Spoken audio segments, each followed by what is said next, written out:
Tá certinho. Boa noite, pessoal. Tudo bem com vocês? E a gente vai para a nossa primeira aula de análise topográfica. Eu não sei, eu acredito que é a primeira aula do módulo, né? Que vocês, não, já é a segunda, vocês tiveram uma semana passada. Mas dessa disciplina de análise topográfica é a primeira aula que a gente está tendo. Nós teremos ao todo aí 3 aulas dessa disciplina, e ela é uma disciplina comum dos cursos técnicos em meio ambiente e do curso técnico em mineração também. Ô, Alice, eu não tô escutando você, não, tá baixinho. Tá baixinho? Só um momento.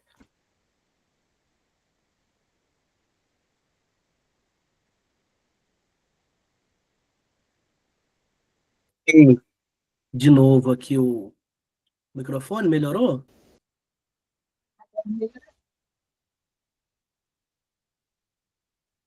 Ficou melhor agora?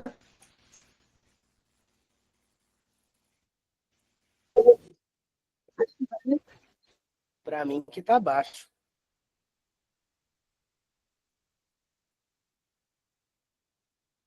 O Emílio disse que para ele tá normal. Será que é a sua chamada?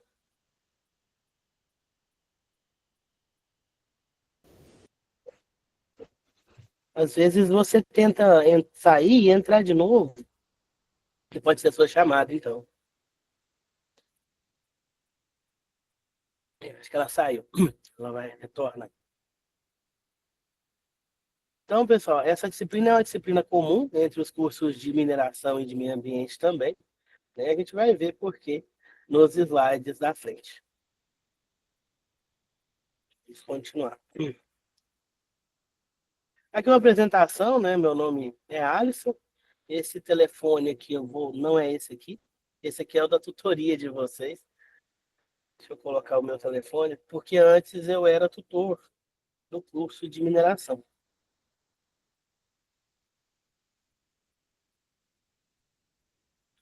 Vou colocar meu WhatsApp. Aí, se vocês precisarem, o meu número é esse daqui. Agora eu estou só como professor mesmo. Então, eu sou formado, pessoal, em mineração, segurança do trabalho também, e eu tenho engenharia de Minas e engenharia de segurança. Eu tenho uma pós-graduação em docência e educação profissional, que é para dar aula em curso técnico mesmo. Como experiência profissional, eu tenho como analista de segurança do trabalho, que é o que eu faço atualmente, dando treinamentos de principalmente de NRs. Então, atualmente eu estou trabalhando na área de segurança. Eu sou professor também e tutor de cursos técnicos, técnico de mineração, técnico de meio ambiente, técnico de segurança. Já fui assessor parlamentar e também trabalho com atendimento comercial. Aqui um perfil rápido do técnico em meio ambiente e do técnico em mineração. São 2 cursos técnicos muito importantes que caminham juntos. Não tem como separar o meio ambiente e a mineração. O técnico em meio ambiente, ele vai estar habilitado ali para tratar dos impactos ambientais. Então, o técnico em meio ambiente, ele pode trabalhar em todas as cadeias produtivas, em todas as atividades comerciais, porque o, a questão de impacto ambiental a gente tem em tudo que a gente faz. Só de você estar respirando, você está impactando. Né? O técnico meio ambiente ele vai trabalhar com essa questão de minimizar esses impactos. Vai trabalhar com reciclagem, vai trabalhar com preservação de recurso natural, reuso, vai trabalhar ali também na questão da água. Então, o técnico meio ambiente tem um campo muito grande para trabalhar. Ele pode estar fazendo laudos ambientais, operar sistemas de tratamento de resíduos, resíduos sólidos, resíduos líquidos, resíduos industriais. Também pode trabalhar com a questão de coleta seletiva e de logística reversa. Além disso, ele pode fazer um plano de gestão também de emissões atmosféricas, propor medidas para minimizar impactos, etc, etc, etc. Já o técnico de mineração, também é um profissional completo que pode atuar em várias áreas, não somente na mineração, né? A mineração tem várias fases aí. A gente tem a pesquisa mineral, a gente tem a geologia, tem o beneficiamento, tem a lavra. Então, o técnico de mineração pode atuar nisso daí tudo. Ele também pode atuar na área de meio ambiente. Tem muito técnico de mineração que trabalha na área de meio ambiente. Além disso tudo, ele pode estar coordenando, treinando, conduzindo equipes de trabalho. Quando a gente faz um curso técnico, a gente tem um objetivo, né? O curso técnico ele traz para a gente uma formação mais rápida, né? Como vocês estão fazendo aí, o técnico de vocês é 1 ano, né? Dentro de 1 ano vocês já pegam um diploma, dentro de 1 ano você já pode estar inserido no mercado de trabalho. Então eu deixo algumas perguntinhas aí para vocês, né? Para quem está começando agora, para quem já está fazendo o curso há um tempinho, né? Verificar o que faz o técnico de mineração e o que faz um técnico em meio ambiente, para já ir escolhendo uma área que você vai atuar. Porque no curso técnico, vocês vão ter uma noção de quase tudo que um técnico faz. Vocês não vão aprofundar muito. O aprofundamento acontece quando você começa a trabalhar, né? O técnico a gente vê um pouquinho de cada coisa, aí dependendo da área que você vai trabalhar, que você vai aprofundar. Não é só o técnico, tá, pessoal? Qualquer curso, né? Quanto mais você estuda, mais você aprofunda numa área, né? Porque são várias áreas aí e todas são interdependentes. Então, verificar o que faz esse técnico para vocês já irem vendo o mercado de trabalho, aonde vocês querem trabalhar, com o que vocês querem trabalhar. Questão de salário, para vocês já terem uma noção do salário do técnico. O salário do técnico, pessoal, infelizmente, não é respeitado em todo o Brasil. A gente tem um piso ali salarial, mas não é todo o Brasil que acompanha esse piso, porque não é obrigatório por O lei. Alisson, Oi? eu vi também, igual eu sou formada em segurança do trabalho. Aí eu Sim. vi umas vagas de serviço de SSMA, né? Que é formado em segurança do trabalho e meio ambiente. Gente, Fiquei assim, bem interessada, que eu acho que futuramente eu posso estar entrando, hein? sim, você já tem o Tec Segurança, né? Aí com o técnico de meio ambiente você pode estar entrando. Você pode estar atuando nas duas áreas ali. Então, verificar essa questão de salário, pessoal, porque muda de estado para estado, até para que vocês tenham uma noção se vocês estão sendo bem remunerados ou não. Quando vocês terminarem o curso, a não ser quem já está inserido no mercado de trabalho, vocês vão começar como auxiliar. Então, entra ganhando um pouquinho menos. Aí depois vocês vão passar para técnico. Aí verificar essa questão salarial, né, e ver aonde vocês querem trabalhar. O estado de Minas Gerais não é muito bom para, por exemplo, pagar o salário do técnico de mineração. Não o estado, gente, a nossa região aqui. A nossa região aqui, ela não é muito boa para pagar o salário de técnico de mineração, não. Se você sai, vai para São Paulo, vai um pouquinho ali mais para o norte de Minas, você já pega um salário maior. Aqui, por a gente ter muita mineradora, acaba que eles pagam um pouquinho mais abaixo. Verificar aí onde encontrar vagas para o técnico de vocês, né? Existem vários grupos aí que o pessoal faz, que disponibiliza vaga de trabalho. No próprio grupo da escola, quando eu vejo alguma vaga, eu mando para as meninas para mandarem para vocês. Olhar nos sites de vagas, vagas.com, tem o Gulp também, para vocês irem olhando, né? Já ir se familiarizando com essas vagas, ver o que eles estão pedindo, ver o que vocês precisam fazer para estar aí se qualificando cada vez mais, para quando terminar o curso, vocês já estarem prontos. Ok? E quais as áreas correlatas que empregam os técnicos? Né? Às vezes eu fiz mineração, mas não significa que eu vou trabalhar somente em mineradora. O técnico de mineração pode trabalhar com água, com poço artesiano, pode trabalhar na construção civil, com a questão de estabilidade de solos. Então, olhar essas áreas correlatas, para você saber para onde você vai encaminhar seus currículos, sair dando tiro aí, certo? Para quem quer ficar na área, para quem quer se especializar, para quem quer crescer ali na profissão que vocês escolheram. Lembrando aí que a gente começa, né? Se a gente der sorte de já começar diretamente na área e ali como técnico, excelente. Mas se não, vão caminhando ali, pegando essas áreas correlatas. E aí, quando tiver oportunidade, vocês já têm o curso técnico, vocês só mudam de vaga. Certinho? Tranquilo até aqui?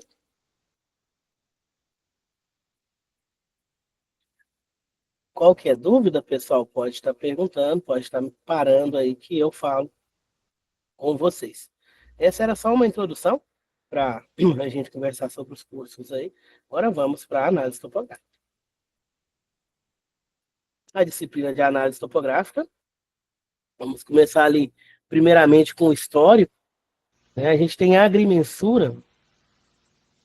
A agrimensura teve as suas raízes lá no Egito, nas margens do rio Nilo, que depois das cheias, tinha o pessoal que media a terra para poder ver as divisas entre as propriedades que foram destruídas. Então, isso daí começou a questão de medição. A topografia é uma disciplina, né? É hoje uma disciplina, mas é uma atividade de medida, de divisão. Então, fazer medições do solo, medição do relevo, medição de terras. No decorrer dos tempos, as técnicas utilizadas pelos antigos egípcios para demarcação de terra foram se aperfeiçoando e a gente utiliza algumas até hoje. Inclusive, alguns equipamentos que a gente utiliza hoje para fazer levantamento topográfico têm o mesmo princípio de funcionamento quando foi inventado lá no Egito Antigo, na construção das pirâmides. Então, os egípcios, principalmente, foram se aperfeiçoando em técnicas para fazer a medição e divisão dessas terras. E até hoje a gente trabalha com as bases deles nos cálculos de engenharia, nas divisões e demarcações utilizadas na engenharia. Ali as pirâmides do Egito e o rio Nilo. Essas pirâmides, pessoal, elas foram feitas ali de blocos de mármore, que é uma rocha pesadíssima, no meio do deserto. E tentaram copiar, fazer pirâmides parecidas com toda a tecnologia que a gente tem hoje em dia, e não ficou igual. Então, assim, era um povo muito inteligente, era um povo muito à frente do seu tempo. Eles construíram essas pirâmides que estão de pé até hoje, elas têm mais de 5 mil anos, com um mínimo, com nenhuma tecnologia, né? Pensando na tecnologia que a gente tem atualmente, eles não tinham nada.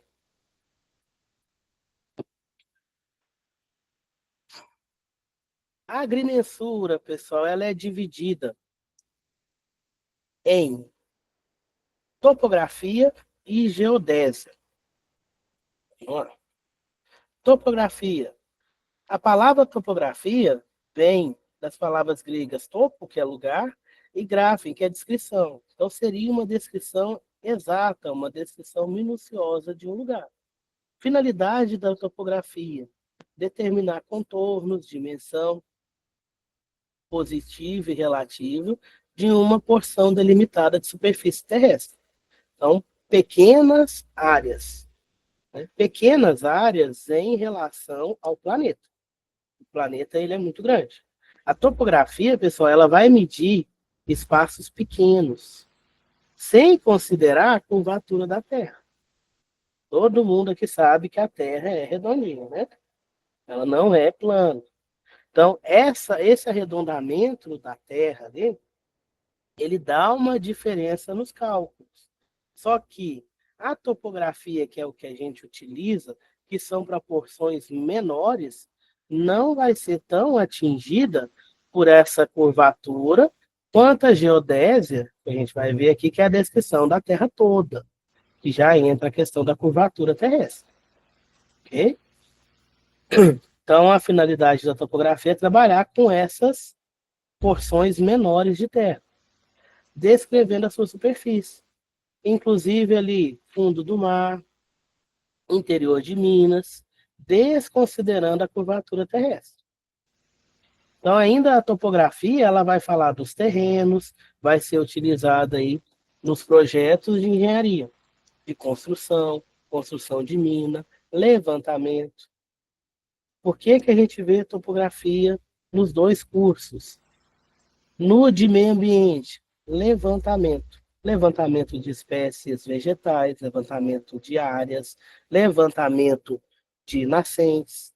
Então, a gente usa a topografia ali para verificar, por exemplo, a inclinação que a água está correndo, a questão de fuga da fauna, né, para onde ela vai fugir. Na mineração, a gente utiliza muita topografia na delimitação de porções de terra. Né? Vou falar terra, mas a terra aqui é a mina em si. Então, no desenho da mina, a gente trabalha com topografia. E é uma topografia muito bem aplicada, que tem uma exatidão muito grande. Então, trabalha-se ali com as medidas para fazer o corte na mina. Na mina subterrânea, então, é um show essa topografia. A gente faz todo o mapeamento da mina subterrânea, todos os cortes ali que são feitos são desenhados, são delimitados através da topografia. Então, por isso a importância da disciplina para os dois cursos.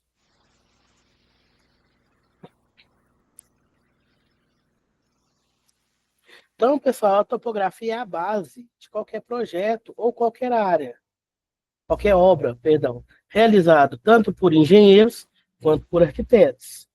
Por exemplo, trabalha em obras viárias, núcleos habitacionais, edifícios, aeroportos, hidrografia, usina hidrelétrica, telecomunicação, sistema de água e esgoto, etc.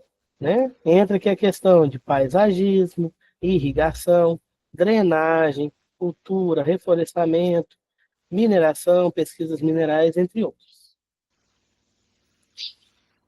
É fundamental o conhecimento pormenorizado de qualquer terreno, tanto na etapa do projeto, quanto na construção ou execução. Como é que eu vou conhecer esse terreno? Através da topografia. Ela traz para mim ali o conhecimento do terreno, do seu relevo e das suas irregularidades, para que eu possa assegurar a correta implantação da minha obra ou do meu serviço. Diferença entre a geodésia e a topografia. A topografia, às vezes, vai ser confundida com a geodésia, porque elas utilizam os mesmos equipamentos para fazer mapeamento. As duas fazem mapeamento. A topografia vai mapear uma porção pequena, como a gente falou, até uns 30 quilômetros. Já a geodésia vai mapear todo o planeta. Então, ela vai levar em consideração grandes porções. No caso da geodésia, eu já preciso estar levando em consideração a esfericidade da Terra, a esfericidade do nosso planeta e as deformações que a gente tem na superfície. Essas deformações são relevo. Na topografia, a gente vai ver um pouco de relevo, só que é o relevo localizado, o relevo em porções pequenas de terra, em locais pequenos, até ali 30 quilômetros. A geodésia já fica ali mais abrangente, é o planeta inteiro. Representação.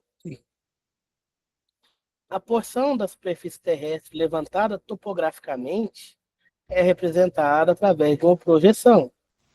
A gente chama de projeção ortogonal cotada, que é a superfície topográfica, onde você vai desenhar um mapa topográfico. Nós veremos mais para frente, o topográfico, ele é diferente de uma planta baixa, ele é diferente de um mapa qualquer. Ele vai considerar, além das distâncias horizontais e verticais, a questão da altitude. Então, a gente consegue desenhar um mapa 3D com a topografia. e enxergar 3D com a topografia. E isso é de vários anos atrás, não é de agora não. Então, desenhava-se o relevo ali, antes mesmo de se pensar aí nas tecnologias que a gente tem hoje, de fazer mapeamento em 3D. Isso daí equivale a dizer que não só os limites da superfície, assim como todas as particularidades naturais que a gente tem ou artificial, serão projetadas em um plano horizontal para que sejam desenhadas. A projeção dessa imagem vai se chamar ali planta ou plano topográfico. Então ali vai ter as distâncias horizontais e também a questão de altitude. Aqui um exemplo. Esse branquinho aqui é a planta topográfica. Aqui já seria o terreno em si. Então, essas linhas que vocês estão vendo aqui nesse terreno, a gente chama de curva de nível. Cada linha dessa representa uma altitude, uma altura, uma cota. A gente vai ver mais para frente que chama cota.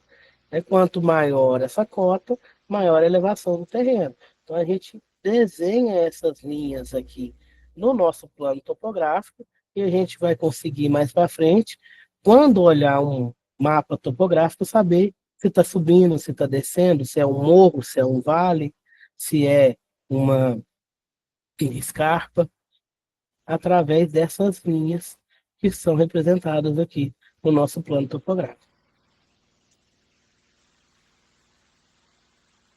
As divisões da topografia. A topografia, ela vai ser dividida ali em topometria, que é o que a gente vai estudar. A topometria, ela tem a planimetria e a altimetria. O levantamento planimétrico, o nome já fala. Vamos lá, definições. Topometria, conjunto de operações em campo com aparelho topográfico, com o objetivo de levantar elementos geométricos, a partir de cálculos aplicados, que vem lá da geometria, a gente consegue uma representação real do desenho. Esse exemplo aqui, desse desenho, é uma representação de um morro, onde eu tenho as curvas de nível. Cada um desses círculos, vocês estão vendo aqui que tem um número. Esse aqui é 120, o outro é... Não está dando para enxergar muito bem. O outro aqui vai ser 110 e o mais externo ali é 100. Ele está representando do menor para o maior, que é a representação das fatias desse morrinho. Cada linha dessas aqui é uma curva de nível, que representa uma altitude desse morrinho, uma fatia desse morrinho. Aqui, com esse desenho, a gente pode ver que o morrinho é arredondado, né? E que é um morrinho, não é uma depressão, não é um buraco. A gente vai chegar nisso daí. A gente vai ver essa questão de curvas de nível nas próximas aulas. É só um exemplo da representação. Planimetria, o nome já fala, é a técnica utilizada onde a gente vai ter as medidas angulares e lineares num plano horizontal. Eu vou representar as figuras em um plano horizontal, como se elas fossem planas. Vou levar em consideração os ângulos dessas figuras e as distâncias que eu tenho. Na planimetria, eu não vou ter a altitude. Então, eu vou ter somente aqui a representação plana daquele objeto. Por exemplo, esse paralelepípedo aqui, se eu for representar ele planimetricamente, ele vai ser desenhado como um quadrado. É a forma que eu estou vendo ele aqui, olhando de cima, fazendo uma vista superior dele. Essa planimetria, ela vai nos dar noção aí somente de localização de objetos. Por exemplo, no mapa, onde fica Araxá, onde fica Uberaba. quando a gente pega ali no aplicativo, no GPS, no Google Maps ali, coloca no carro, aí você vai de um ponto ao outro. Ele não te dá, por exemplo, a informação de altitude. Dependendo da tela que você entrar ali, ele te dá um mapinha plano. Não te fala que é um morro que você vai subir. Não te fala que é uma descida. Né? Ele só fala a distância de um ponto a outro. Isso é planimetria. Não considera altitude. A altimetria, outro também que o nome já fala, é a técnica onde a gente vai ter as medidas levando em consideração um ponto de vista vertical. Ou seja, agora eu vou olhar a altitude, olhar a questão de altura. Essa altura através dos ângulos também. Nesse tipo de levantamento, se dá uma importância maior ao relevo do terreno. Se o terreno é inclinado, se o terreno é plano. Então, eu descubro através dessa altimetria. Lá no Google Maps tem jeito da gente ver o levantamento altimétrico das regiões. Só que vai estar desenhado a partir de curvas de nível. A gente consegue visualizar bem, mas a gente vai desenhar através dessa altimetria aí. Ele é, pessoal, baseado na topografia. Né? Atualmente, a gente tem os satélites e tudo, que dá para a gente ali uma localização em tempo real, da onde você está, mas essa localização ela é projetada em um mapa que foi desenhado, que foi executado ali há anos atrás, quando fizeram um levantamento topográfico da região. Fizeram os mapas da região. Lógico, né, foi tendo aí as evoluções das tecnologias. Hoje em dia a gente vê 3D. E você pega ali o Google Earth, você consegue andar nos locais, como se você estivesse passeando ali de verdade naquele local. Mas tudo isso daí é evolução. Começou lá na topografia. Começou lá no Egito Antigo, com as pequenas medições de terrenos que eles faziam ali para delimitar terras, delimitar ali plantações, até onde ia a água do rio quando ele enchia, para saber até onde eu podia plantar, o que, que eu podia plantar. Então começou lá atrás. Não é de hoje. Isso daí foi tudo sendo aperfeiçoado para a gente utilizar como a gente utiliza com a tecnologia atual.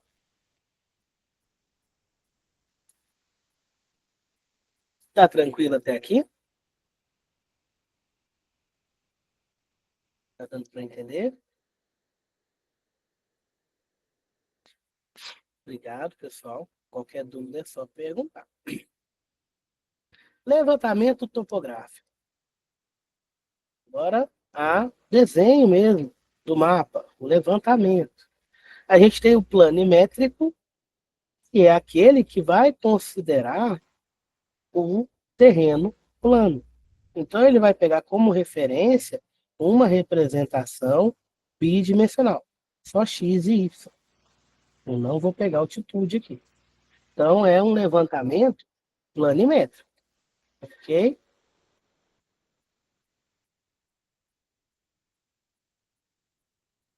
Aqui um desenho, aqui um mapa planimétrico, pessoal, um levantamento planimétrico. Aqui nesse mapa eu tenho as curvas de nível, que me dão ideia de altitude, mas ele é um levantamento planimétrico, está mostrando plano aqui. É um terreno de um local aqui, de uma fazenda. Levantamento altimétrico. O altimétrico, ele já vai se considerar uma representação tridimensional. Além das coordenadas x e y do plano horizontal de referência, eu vou ter altitude, que vai ser a cota z, que vai ser o eixo G, o eixo Z, né? Pensando ali no plano cartesiano. Aqui uma imagem de um levantamento plano altimétrico, levantamento altimétrico. Aqui a gente vê altitudes.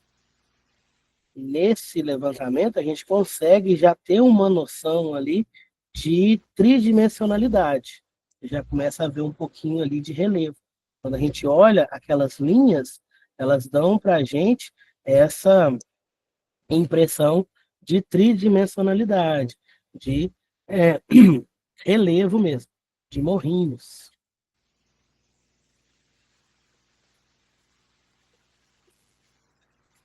Levantamento topográfico vai ser o conjunto de métodos que são abrangidos pela planimetria e pela altimetria. Então, vai ser a nossa topometria ali, também conhecida como planialtimetria, que vai considerar a planimetria mais a altimetria. A topologia, por sua vez, utiliza os dados que a gente pega na topometria e tem por objetivo o estudo das formas da superfície terrestre. Aí já é outra ciência. Então, a gente tem a geodésia, que se separa ali, né, em topometria e topologia, e a gente tem a topografia ali dentro, a topografia ali dentro, que seria a descrição daquele relevo.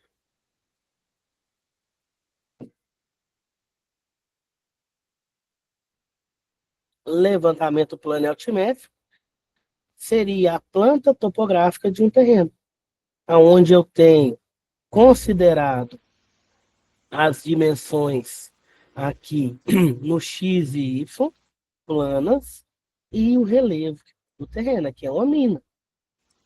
Essas curvas aqui são a representação de bancadas dessa mina.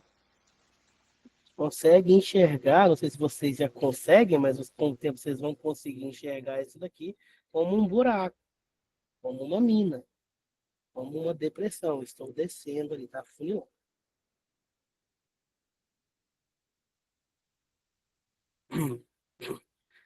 Quando a gente for trabalhar aí a questão de orientação, a questão de medições na planimetria, a gente precisa conhecer a nossa orientação, a nossa localização no espaço.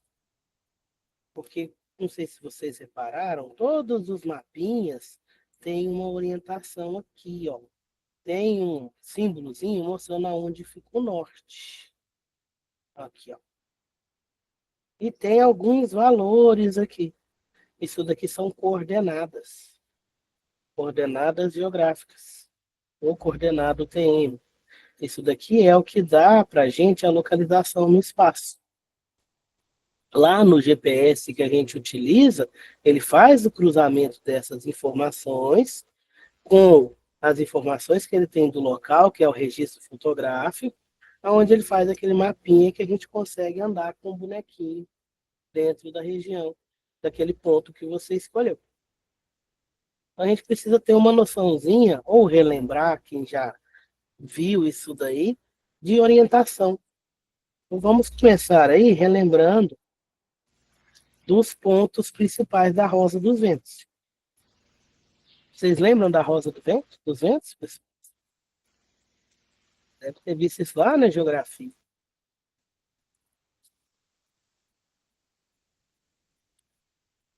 Então, nós temos aí a Rosa dos Ventos, que é uma representação gráfica das direções que os ventos podem correr. Essas direções são utilizadas por nós até hoje para definir localização no espaço. Perdão. Então, nós temos os pontos principais, que são os pontos cardeais dessa roda dos ventos. Nós temos os pontos colaterais, que são os pontos secundários ali, e a gente tem os subcolaterais, que são os pontos terciários. Ponto cardial são os pontos básicos para determinar as direções, e são concebidos através da posição do Sol, onde o Sol nasce e aonde o Sol se põe. O Sol, pessoal, a gente vê ele nascendo no leste, que em português vocês vão ver aí, né, algumas literaturas definidas como L, em inglês vai estar com a letra E, que é onde a gente vê o sol nascendo. Então, o leste é aonde o sol nasce. E ele vai se pôr do lado contrário, que é o oeste. Em português, a rosinha dos ventos vai estar simbolizando o oeste com O, e em inglês ela vai estar simbolizando ali o oeste com W. Tem um desenho de uma aqui, ó. A gente tem o leste, que está aqui à direita, à minha direita, eu não sei se está espelhado para vocês aí, né? Mas aqui no meu arquivo, para mim, está à minha direita, e o oeste à minha esquerda. Eu acredito que para vocês vai ficar igual. Quando a gente representa em folha, em caderno, em apresentações assim também, a gente coloca o oeste na esquerda e o leste na direita. O norte sempre vai ser representado para cima e o sul para baixo. Ok? Então, isso daqui é uma representação. Não significa que o norte verdadeiro está nessa direção, não. Eu posso não estar apontando para o norte. Onde eu estou aqui agora, deixa eu ver. Eu não estou apontando para o norte. Na localização que eu estou no momento aqui da minha casa, se eu pegasse essa rosinha dos ventos aqui, onde está o norte, para mim seria o oeste, na posição que eu estou. Para eu virar para o norte, eu teria que virar para lá. Naquela direção ali, ou no ponto que eu estou é o norte. Certo? O norte, tanto em português quanto em inglês, vai ser simbolizado pela letra N, e o sul, tanto em português quanto em inglês, vai ser simbolizado ali pela letra S. Os pontos colaterais são os que estão no meio, entre os pontos cardeais. Né? São pontos intermediários. Então, ele vai levar o nome dos dois pontos que ele está no meio. Por exemplo, o Nordeste. Ele está entre o norte e o leste. Então, ele vai estar simbolizado pelo NE. Aqui, ó, se esse negocinho parar, vamos parar.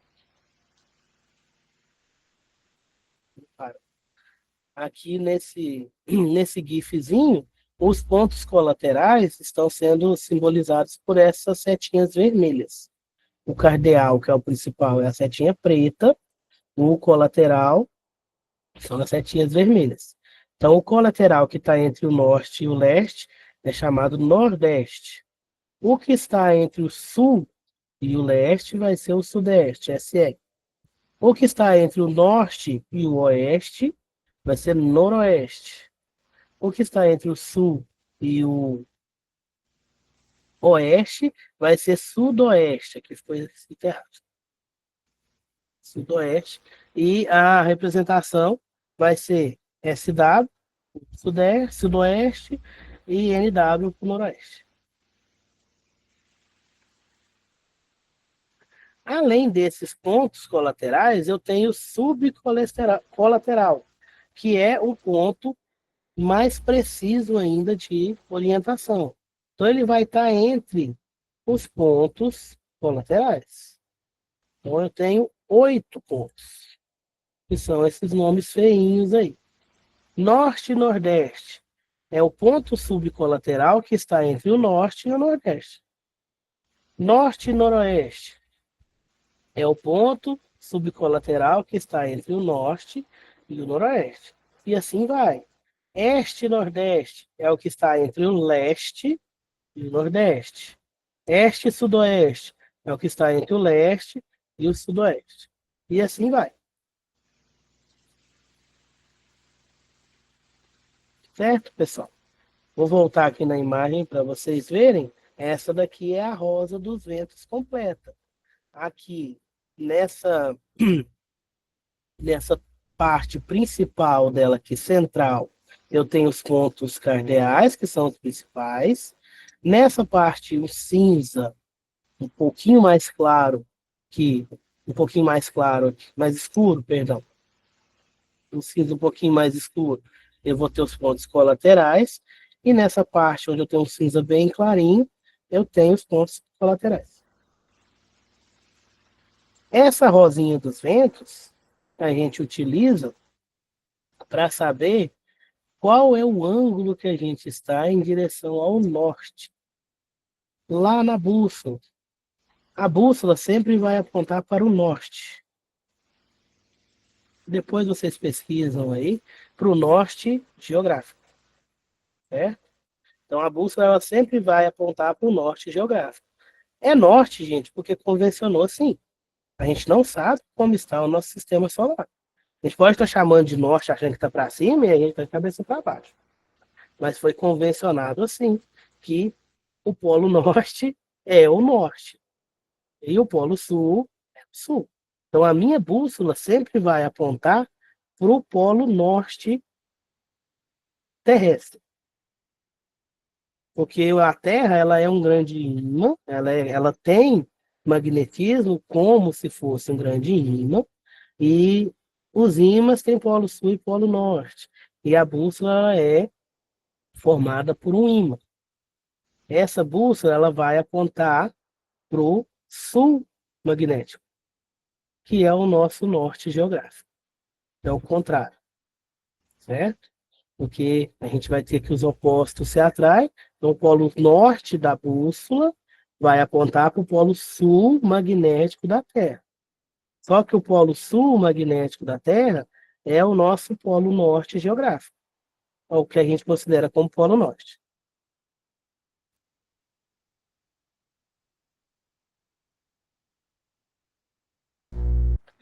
Acho que às vezes ficou um pouquinho confuso, mas só vocês pensar que é o contrário. O norte geográfico é o sul magnético, o sul geográfico é o norte magnético.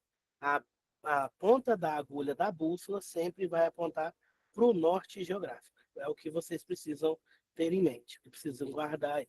Então, em qualquer lugar do mundo que eu estiver, a minha bússola vai apontar para o norte geográfico. Ok?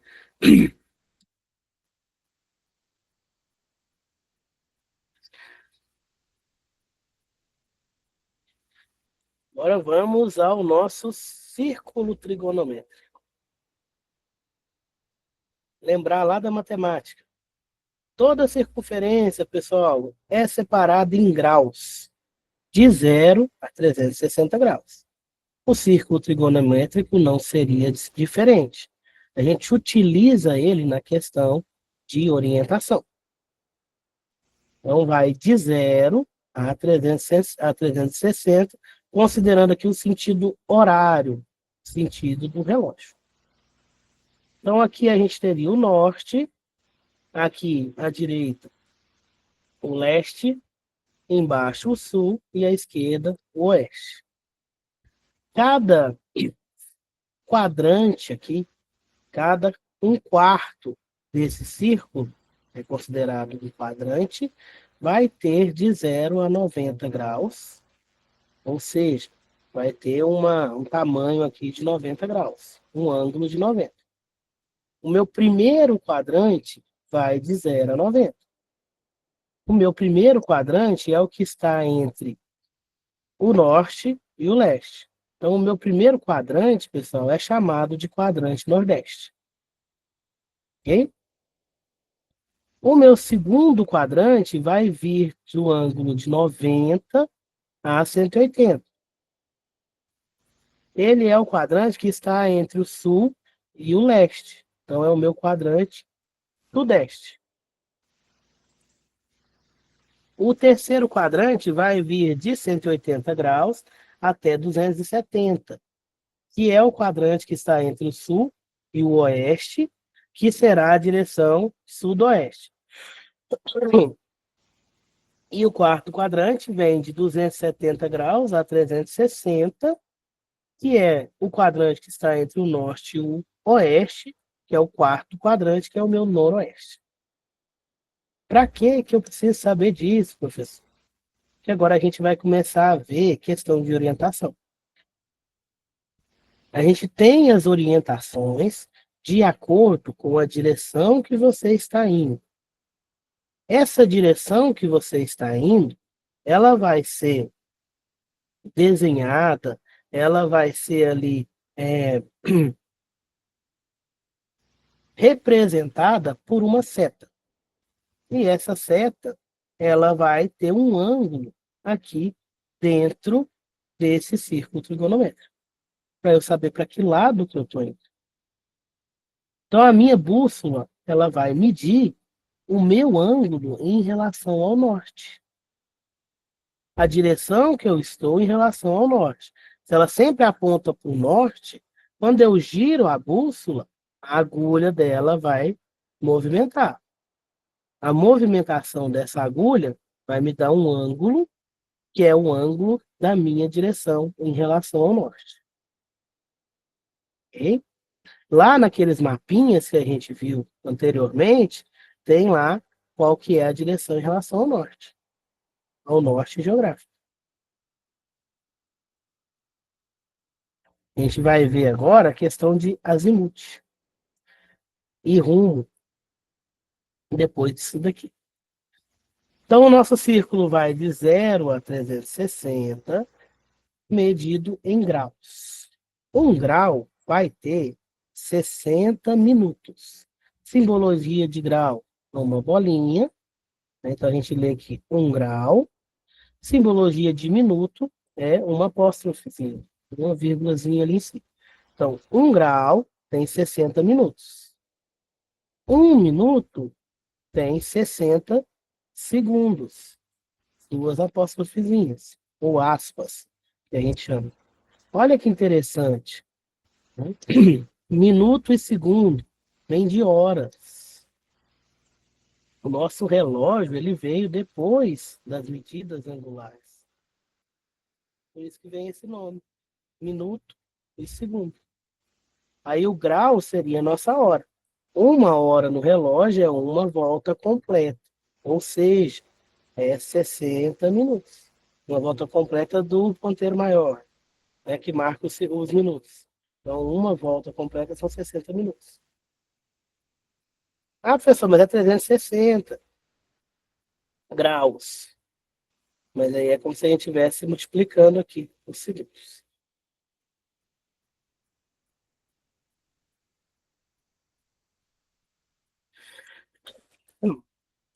Os ângulos, pessoal, da orientação que a gente tem no espaço serão divididos. 1 grau é um terreno muito grande. 1 grau em orientação de coordenada geográfica é um espaço muito grande. Então, a gente divide esse grau em minutos e segundos. Então, a gente vai ter representações quebradinhas assim. 19 graus, 23 minutos e 54 segundos. 67 graus, 0 minutos e 12 segundos.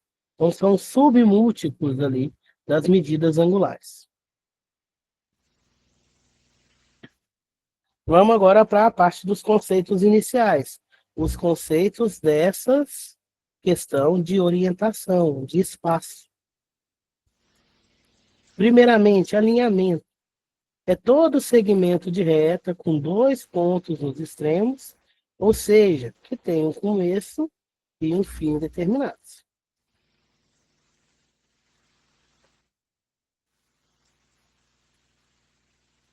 Aqui nessa imagem, o meu alinhamento é esse segmento de reta simbolizado pelas letras AB. A é o início, B é o fim desse alinhamento.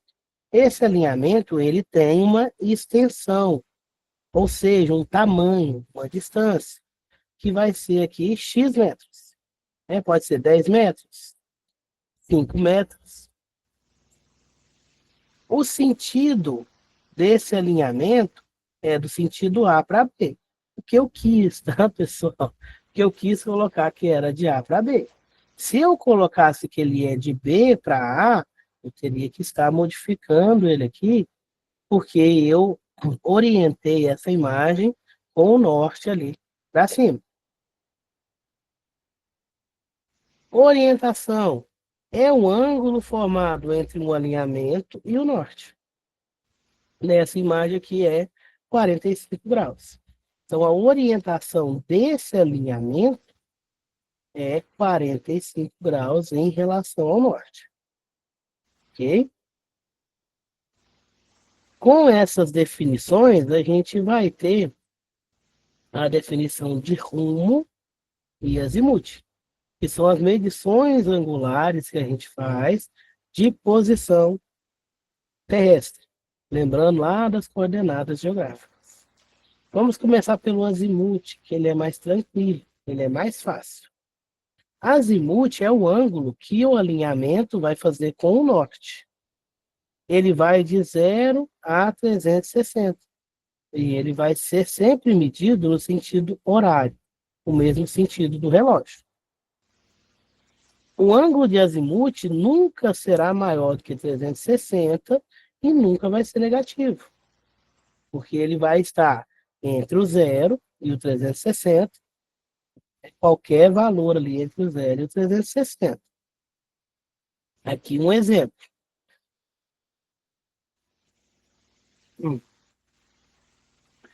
Na imagem aqui, eu tenho um segmento AB, que faz um ângulo com o norte de 12 graus, 24 minutos e 13 segundos.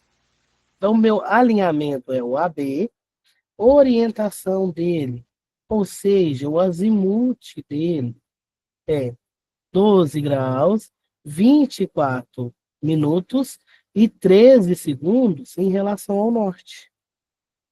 Então, a direção que ele está seguindo, aqui o sentido que ele está seguindo, é uma reta que faz um ângulo de 12 graus, 24 minutos e 13 segundos com o norte.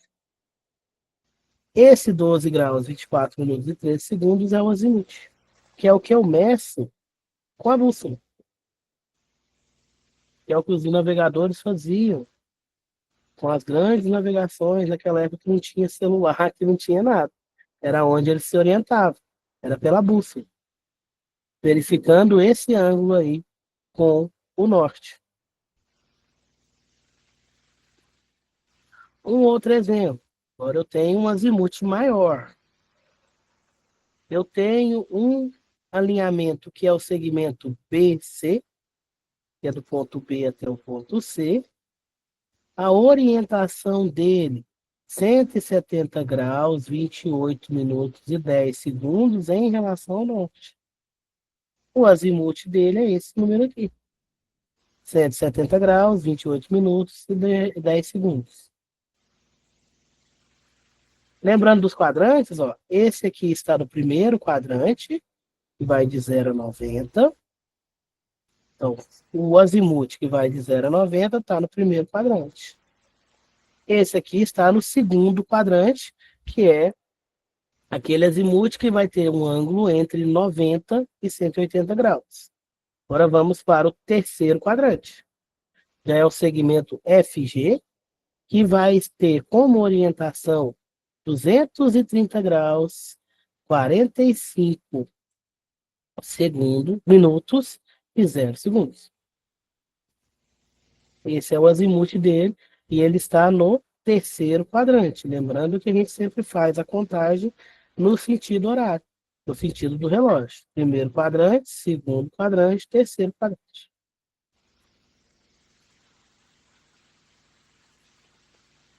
Quarto quadrante, agora, nós temos ali o segmento HI, e ele tem um azimuth de 300 graus, 40 minutos e 54 segundos em relação ao norte. Ele está no quarto quadrante. O quarto quadrante vai de 270 graus até 360. Até 359 graus, 59 minutos e 59 segundos. Que o 360 graus já vai ser considerado 0 graus.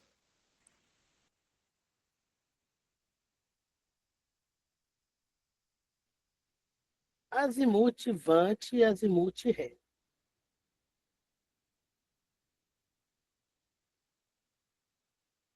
O azimutivante é o que a gente mede no campo quando a gente está fazendo a primeira medição.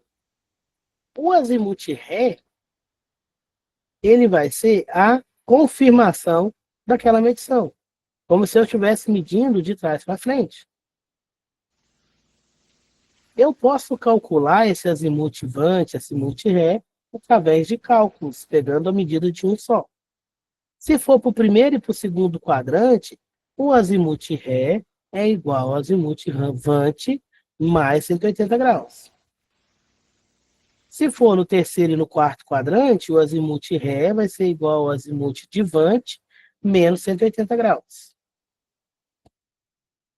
Um exemplo aqui, o meu azimuth vante é quando eu estou indo, eu faço a medição, 100 graus. O meu azimuth ré é como se eu estivesse olhando para trás. Ele já é um ângulo maior aqui, ó. Ele pega o meu azimuth vante que eu tenho, mais 180 graus, formando uma linha. Aqui, se eu for desenhar, eu já tenho uma linha, que pode ser aqui, por exemplo, um dos lados do meu terreno.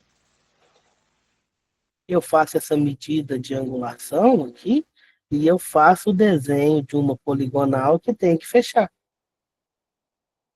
Hoje em dia, a gente faz isso no computador. A gente vai ver algumas coisinhas sobre isso no geoprocessamento. Antigamente, isso daqui era na mão. A gente fazia isso daqui na mão. Quando eu estudei, era na mão. A gente calculava e não fechava de jeito nenhum, você ficar corrigindo, fazendo cálculo de erro. Demorava séculos para fazer. Ainda bem que a tecnologia está aí para auxiliar a gente. Outro exemplo de azimutivante e azimuth ré. Agora a gente tem aqui no terceiro quadrante. Então o vante aqui vai ser 195 graus, 45 minutos e 10 segundos. Como está no terceiro quadrante, eu vou subtrair 180 graus para achar o azimuth de ré. Então, eu vou pegar esse valor aqui de 195 graus, 45 minutos e 10 segundos e tirar 180 graus. Então, o meu azimuth ré vai pertencer ao primeiro quadrante com um valor de 15 graus, 45 minutos e 10 segundos. Ok? O rumo ele vem do azimuth. Só que o rumo leva em consideração somente a linha norte-sul. Ele não leva em consideração a linha leste-oeste. Então, ele vai ser sempre uma medição, uma angulação entre o eixo norte-sul. Então, ele vai ser sempre de 0 a 90. Ele nunca vai ser maior do que 90. Por ele ter essa particularidade, que ele sempre considera somente a linha norte-sul, o rumo vai ter que ser orientado. Como assim? No rumo eu preciso colocar o quadrante que ele está. Nordeste, sudeste, sudoeste ou noroeste. No azimuth, como ele é o valor completo do ângulo, só pelo valor do ângulo eu sei em qual quadrante que ele se encontra. Já no rumo eu preciso estar colocando. Exemplo aqui, no primeiro quadrante. No primeiro quadrante é simples, pessoal. O meu rumo é igual ao azimuth, que é o ângulo. É o mesmo ângulo. É o ângulo que o meu segmento de reta faz com a linha norte-sul. Aqui, 45 graus e 2 segundos, 2 minutos. Certo? Só que no rumo eu preciso colocar a orientação. 45 graus em relação a quem? Ao norte e o leste. Então, o meu rumo aqui é 45 graus e 2 segundos nordeste. Porque está no primeiro quadrante. O primeiro quadrante é lindo. O segundo é que começa a dar uma complicadinha. No segundo quadrante, eu vou ter que fazer um cálculo diferente. Porque eu quero a angulação em relação à linha norte-sul. Então, eu não vou pegar esse ângulo completo aqui. Eu vou pegar essa diferençazinha, que é o valor entre o meu segmento de reta e a linha norte-sul. Nesse caso aqui, deu 30 graus, 40 minutos e 7 segundos. Como estou no segundo quadrante, eu preciso colocar que é sudeste, que é o meu segundo quadrante. A efeito de cálculo, mais para frente tem uma tabelinha explicando como é que faz. Se eu for transformar azimuth em rumo, no segundo quadrante, eu faço 180 menos o valor do azimuth para encontrar o rumo. Terceiro quadrante, segmento 1, 2, orientação 82 graus, rumo 82 graus sudoeste. Porque ele pega aqui entre a linha sul e a linha oeste. Para transformar azimuth em rumo no terceiro quadrante, eu pego o valor do azimuth menos 180. Aí eu acho o rumo no terceiro quadrante. Quarto quadrante vai ser o quadrante noroeste. Eu vou ter o ângulo do segmento de reta entre a linha norte aqui, né, e a linha oeste. Nesse caso, eu tenho 50 graus, 24 minutos e 33 segundos noroeste, que está no quarto quadrante. Se eu fosse transformar azimuth em rumo aqui, no quarto quadrante seria 360 graus menos,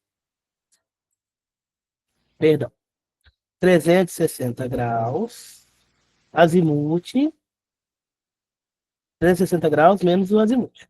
Aí eu encontro o rumo. Eu pego a volta completa, menos o azimuth, que viria até aqui, eu encontro esse valor aqui do meu rumo.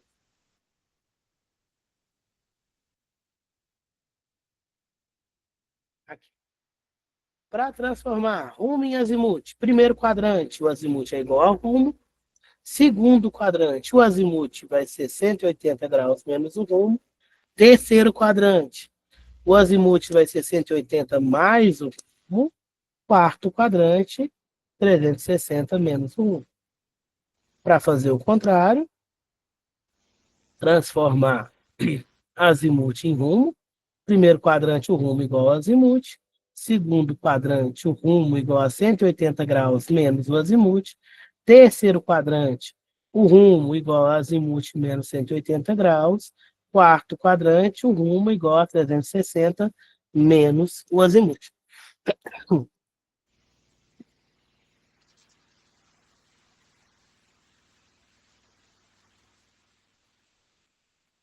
Essa parte, pessoal, de orientação, ficou alguma dúvida?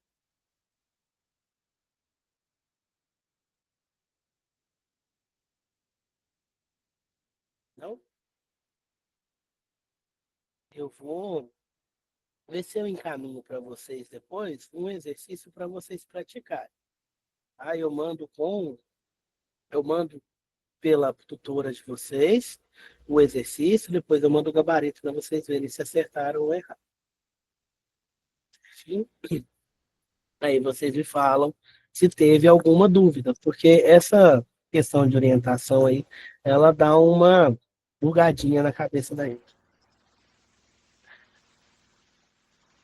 Vamos pegar esses minutos finais da aula para a gente falar um pouquinho sobre os instrumentos que a gente utiliza na topografia.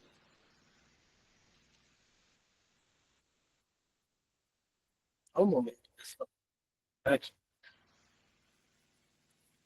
A gente utiliza alguns instrumentos para ajudar no levantamento planimétrico.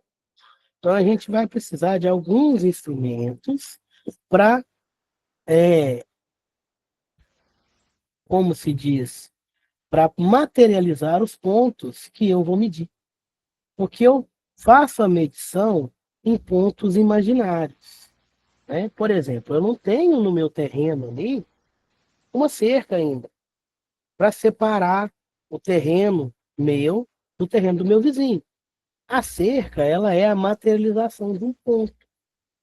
Eu não tenho ali um risco no chão falando, daqui para cá é seu, daqui para cá é meu. Então a gente tem ali a cerca, que é a materialização de pontos. Antigamente o pessoal pegava terrenos aí e separava ali por rios, por árvores, né? Por algum objeto físico, por algum elemento físico ali, para que eles soubessem as limitações, as delimitações dos terrenos. Então, os nossos instrumentos, muitos deles serão utilizados para a materialização dos pontos.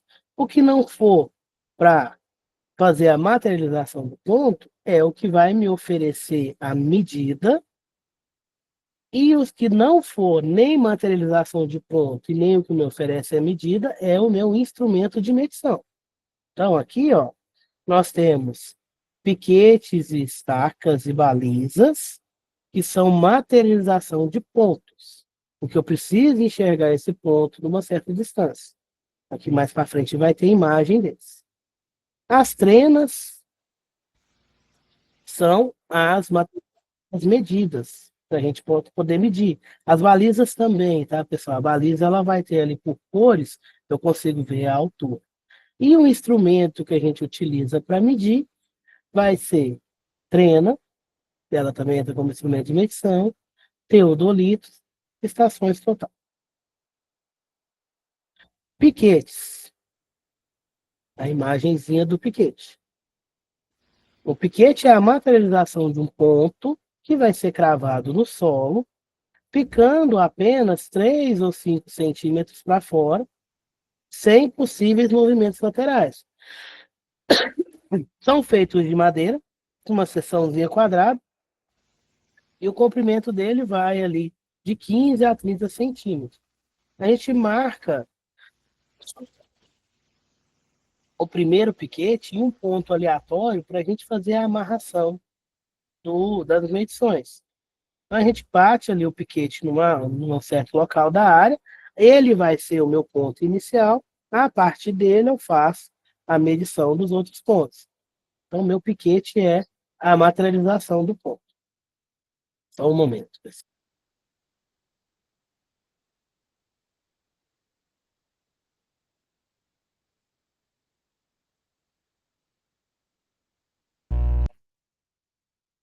Vocês estão vendo que tem um preguinho nele aqui, bem no centro dele?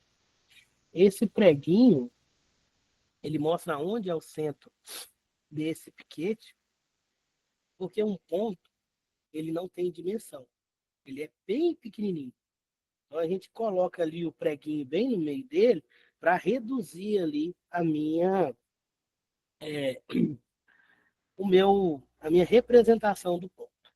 E também, quando eu for usar um instrumento lá na frente, que é o teodolito, eu preciso nivelar ele.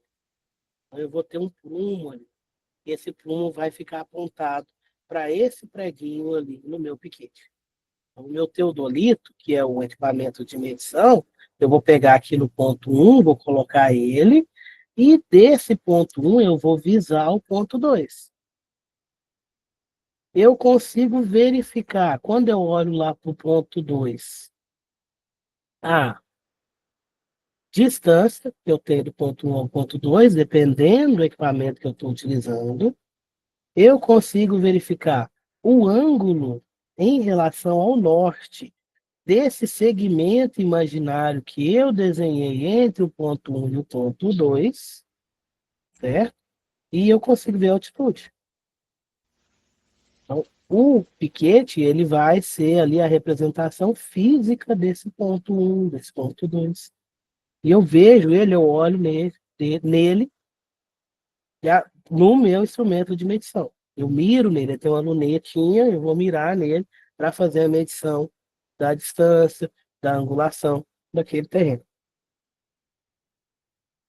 Estacas também vai ser utilizada ali como materialização de pontos. O piquete é petitinho. Então, às vezes, dependendo da distância que eu tô, eu não vejo ele, né? De início. Então, eu coloco uma estaca, que é muito parecida com o piquete, só que ela é maior. Ela tem ali, né, um comprimento variável ali, pode chegar até 50 centímetros, e o diâmetro dela de 3 a 5 centímetros. Ela ajuda a gente a localizar o ponto. Então, ela é maiorzinha, a gente coloca ela próxima ao piquete, próximo ao meu ponto, porque aí eu visualizo ela, através da visualização dela, eu abaixo aqui a luneta e vejo o meu ponto que foi materializado ali. Costuma-se colocar ali a estaca a uma distância de 50 centímetros do piquete. Que aí eu visualizo a estaca, eu consigo encontrar o piquete, as duas no mesmo alinhamento. Baliza. São usadas também para materializar os pontos, só que agora vai ser a questão vertical. Mantém o alinhamento na medição entre os pontos quando há necessidade de execução de vários lances, várias visadas, várias medidas. São feitas ali de metal, mais utilizada em metal, mas também tem de madeira. Ela costuma ser circular ou em forma oitavada, com 8 lados ali, com 2 metros de comprimento e um diâmetro variando entre 16 e 20 milímetros. Ela é pintada de branco e vermelho, ou branco e preto, alternadamente, e cada faixa dela vai ter 50 centímetros, onde a gente consegue fazer uma medição mais ou menos ali da altura, da altitude, ali as balizas. Certo? Eu consigo ver aqui, ó, quantos metros qual que é a altura através das marcações. Se é 50 centímetros, ó, aqui eu já tenho quase 1,5 m.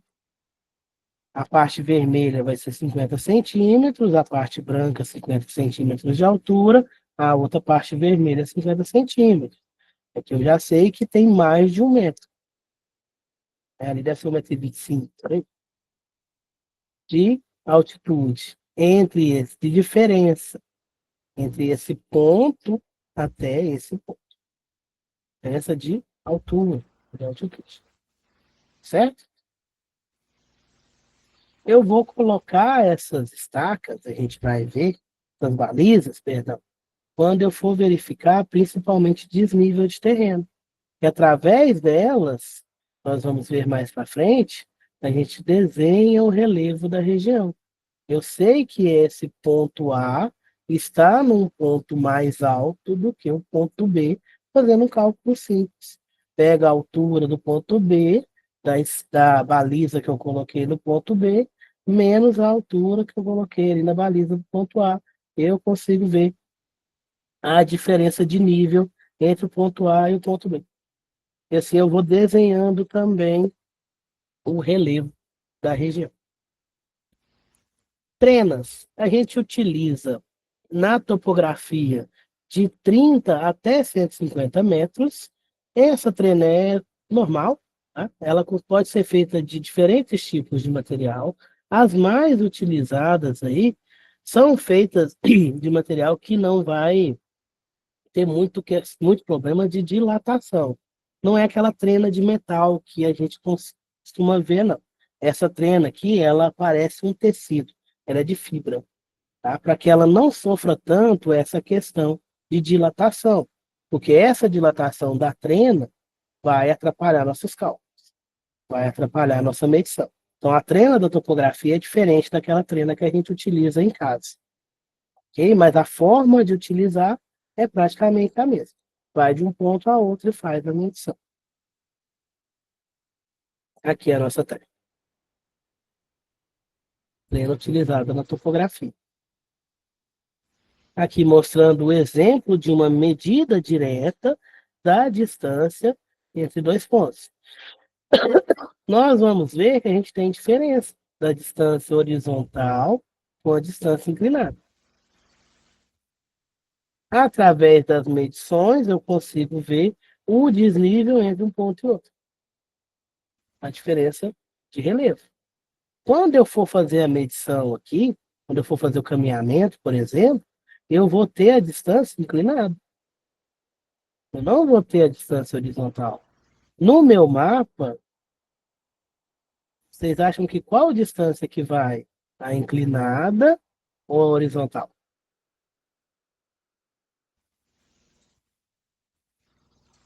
Vou deixar essa pergunta aí para vocês, né? Um tempinho para vocês pensarem. O meu mapa vai ser desenhado com a distância horizontal. Porque senão eu ia pegar ali os Andes, o Monte Everest, eu não ia desenhar ele assim. Eu ia desenhar ele deitado, se eu pegasse a distância inclinada.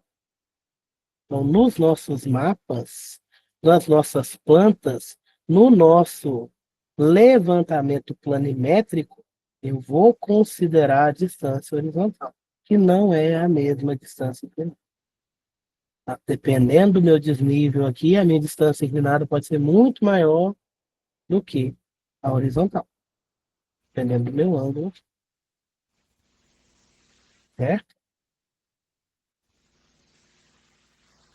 Teodolito foi um instrumento inventado lá na Grécia Antiga, os egípcios utilizaram também, que é um instrumento que a gente utiliza para fazer medição de ângulo vertical e horizontal. Esse equipamento ele é formado por um sistema de eixos, círculos graduados, luneta divisada e nível de bolha. Aqui uma imagenzinha dele. Ele tem o eixo vertical, ele gira sobre esse eixo, aonde eu posso fazer leituras de ângulos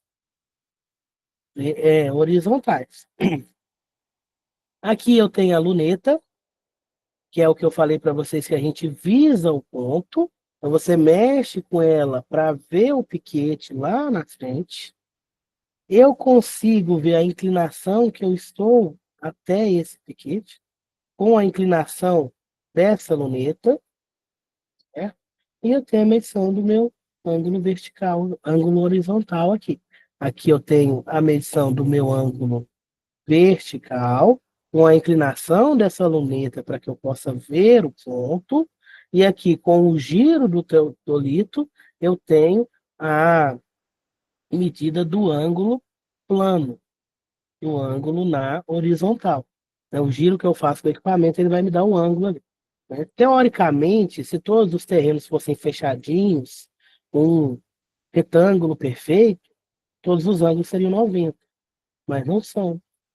A gente tem vários terrenos aí de formatos irregulares. A gente faz a medição do ângulo com o giro desse equipamento.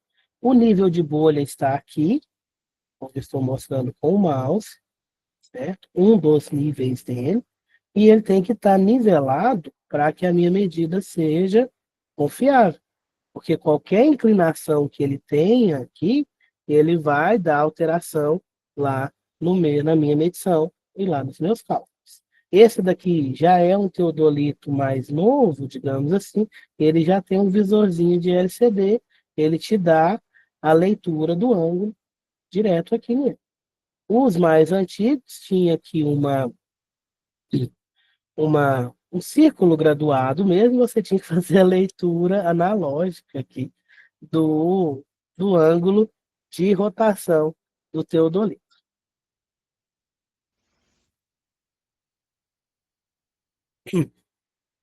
Aqui eu vou deixar para vocês, pessoal, um vídeo explicando como é que funciona o teodolito. Como é que eu faço a medição com esse teodolito. Ok?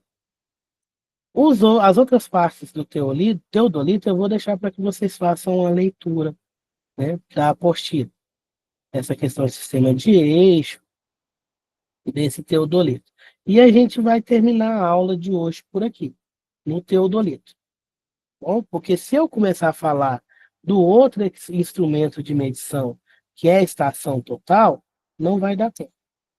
A gente encerra a aula de hoje no teodolito e eu deixo para vocês o vídeo que mostra como é que eu utilizo. Esse vídeo é muito bom, é um passo a passo de uma medição que está sendo feita através de um teodolito, certo? Vocês têm alguma dúvida?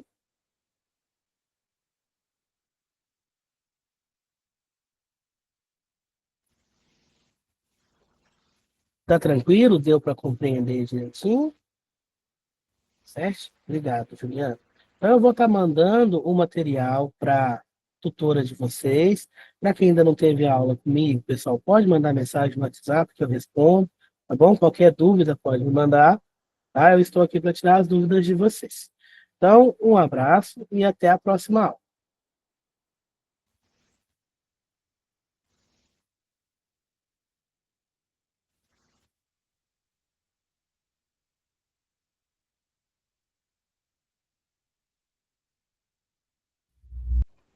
Boa noite, pessoal. Eu que agradeço.